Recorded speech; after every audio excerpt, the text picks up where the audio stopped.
एक पहाड़ी ढलान पर एक छोटा सा गांव है बेथानिया। अरबी भाषा में इसे अल अजारिये लाजर की जगह कहते हैं। इसी स्थान पर यीशु ने अपना सबसे बड़ा आश्चर्यजनक कार्य किया, लाजर को मृत्यु से जिलाना। 24 सीढ़ियों द्वारा एक पुरातन कब्र तक पहुंच सकते हैं। मसीही परंपरा के अनुसार इसी स्थान में यीशु ने लाजर को, जो 4 दिन से मरा हुआ था, कब्र से उठाकर निकल आने की आज्ञा दी।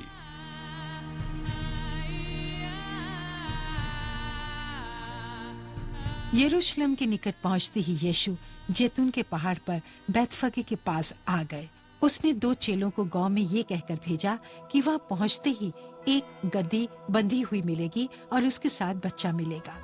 शिष्यों ने जाकर जैसे यीशु ने कहा था वैसा ही किया और गधी और बच्चे को लाकर उन पर कपड़े डाले और उन पर बैठ गया।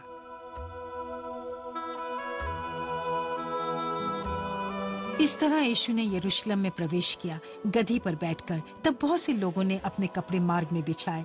जो भीड़ आगे आगे जाती और पीछे पीछे चली आती थी, पुकार पुकार कर कहती थी, दाऊद की संतान को होशन्ना, धन्य है वो जो प्रभु के नाम से आता है, आकाश में होशन्ना।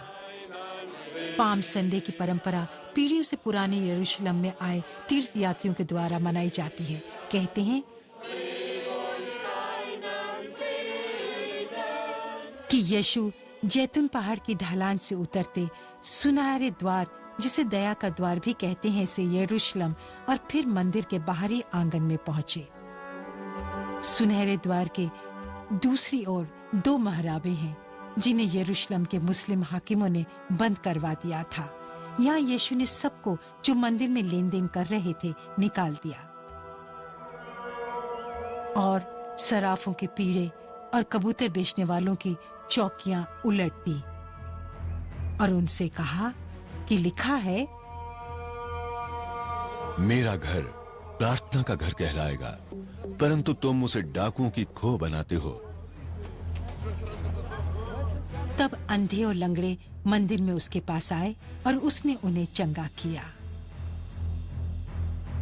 परंतु जब प्रधान याजकों और शास्त्रियों ने इन अद्भुत कामों को जो उसने किए और लड़कों को मंदिर में दाऊद की संतान को होशन्ना पुकारते हुए देखा, तो वे क्रोधित हो गए और यीशु को मारने की तरह तरह की तरकीबें ढूंढने लगे।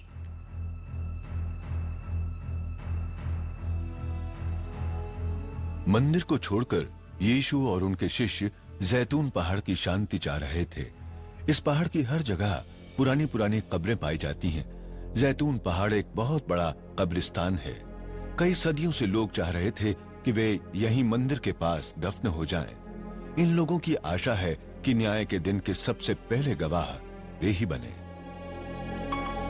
जैतून पहाड़ से यीशु ने परमेश्वर के भवन का सुंदर दृश्य देखकर आंसू बहाए, क्योंकि वो जानता था कि इस शहर का, उस महानता का क्या होने वाला था। यीशु ने भविष्यवाणी की कि उसके मंदिर का एक पत्थर दूसरे पर नहीं रहेगा। बिल्कुल वैसा ही हुआ। 70 ईस्वी में यरूशलेम को रोम के लोगों ने लूटकर मंदिर को ध्वस्त कर दिया। इस भविष्यवाणी की याद में डोमिनस फ्लेविट की इमारत 5वीं सदी के एक गिरजाघर के खंडहर पर बनाई गई है। डोमिनस फ्लेविट का अर्थ है प्रभु रो रहा है।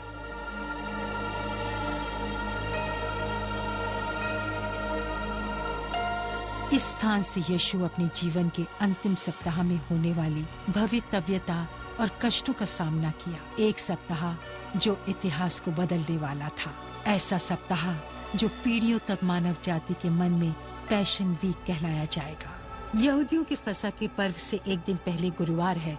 यीशु ने पतरस और यूहन्ना को ये कहकर भेजा, जाकर हमारे खाने के लिए फसल तैयार करो। उन्होंने उससे पूछा, तू कहाँ चाहता है कि हम इसे तैयार करें? उसने उनसे कहा, देखो, नगर में प्रवेश करते ही एक मनुष्य जल का घड़ा उठाए हुए तुम्हें मिलेगा। जिस घर में वो जाए तुम उसके पीछे चले जाना और उस घर के स्वामी से कहना, गुरु तुमसे कहता है कि वो पाहुनशाला कहाँ है जिसमें मैं अपने शिष्यों के साथ फसह खाऊं। वो तुम्हें एक सजी सजाई बड़ी अटारी दिखा देगा, वहीं तैयारी करना। पीढ़ियों से माना गया है कि अपर रूम यही सिय्योन पहाड़ पर था। ये फसल का पर्व यीशु के साथ उसके शिष्यों का अंतिम भोज था। उस भोज में कई असाधारण बातें हुई जो मसीहा विश्वास को आकार देने वाली थी। प्रथम यहूदी परंपरा के अनुसार यीशु ने खमीरी रोटी को तोड़ा और उस पर आशीष दी, घोषणा की। फिर उसने वचन बोला जो हमेशा के लिए एक नए अनुष्ठान की शुरुआत की। लो खाओ, ये मेरी देह है।